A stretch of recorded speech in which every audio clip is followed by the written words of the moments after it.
Welcome everyone. In this video we're going to learn about a technique called completing the square, which is a very powerful technique and can be used to solve the quadratic equations and also in many other applications.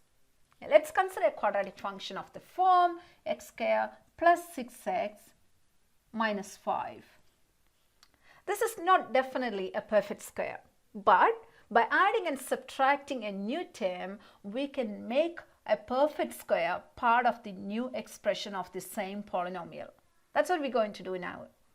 Okay, let's begin with the expansion of this perfect square, x plus a the whole square. You all know how the expansion looks like, which is a plus b the whole square equals a square plus 2ab plus b square. So that's the expansion we're going to use here. So this is now x square plus 2ax plus a square. Okay, we can substitute 3 for I, and the expression is x plus 3 the whole square equals x square plus 2i, which is 2 times 3 is 6x, plus I square is 3 square, which is 9.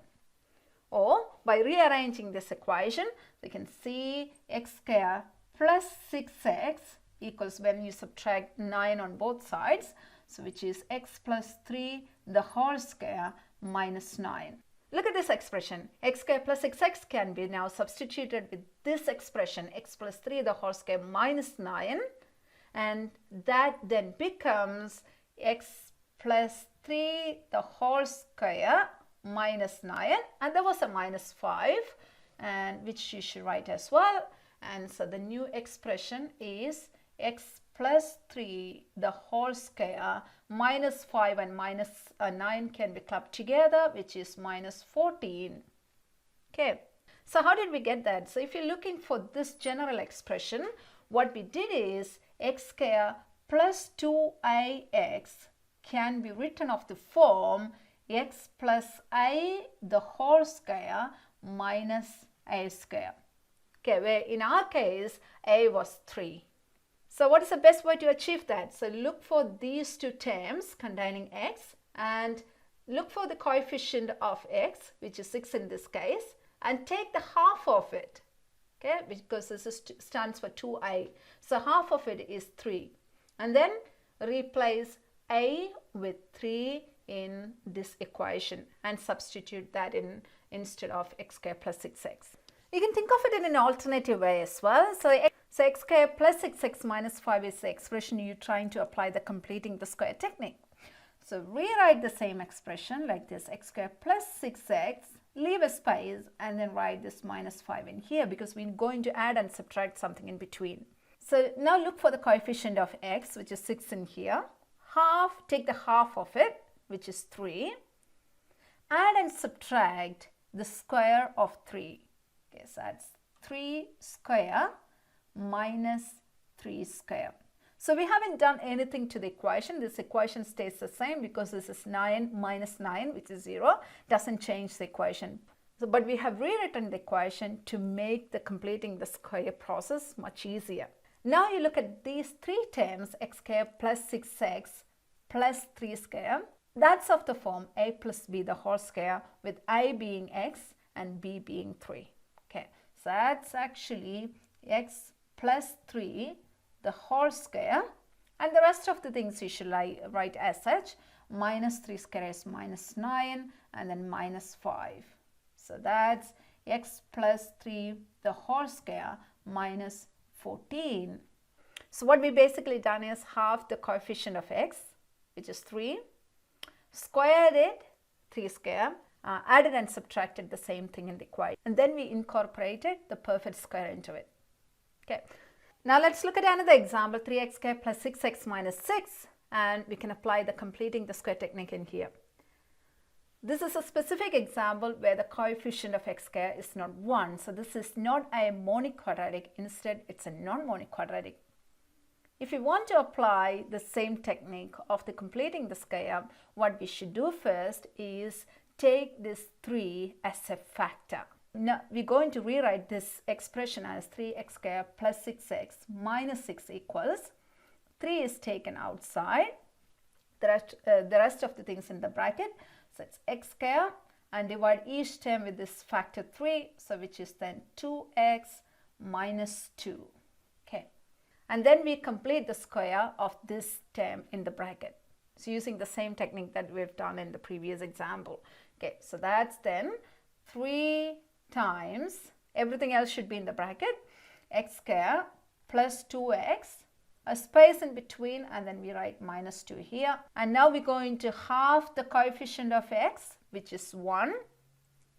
Take the square, 1 square is 1, add and subtract the same term. So it's plus 1 minus 1. Now we're going to turn these 3 terms into a perfect square. This is then 3 times, everything should be in bracket, so whole things in the bracket, and then this 3 terms is x plus 1 the whole square, and the rest of the things, minus 1 and minus 2, can be clubbed together, added together. Minus 1 and minus 2 adds together as minus 3.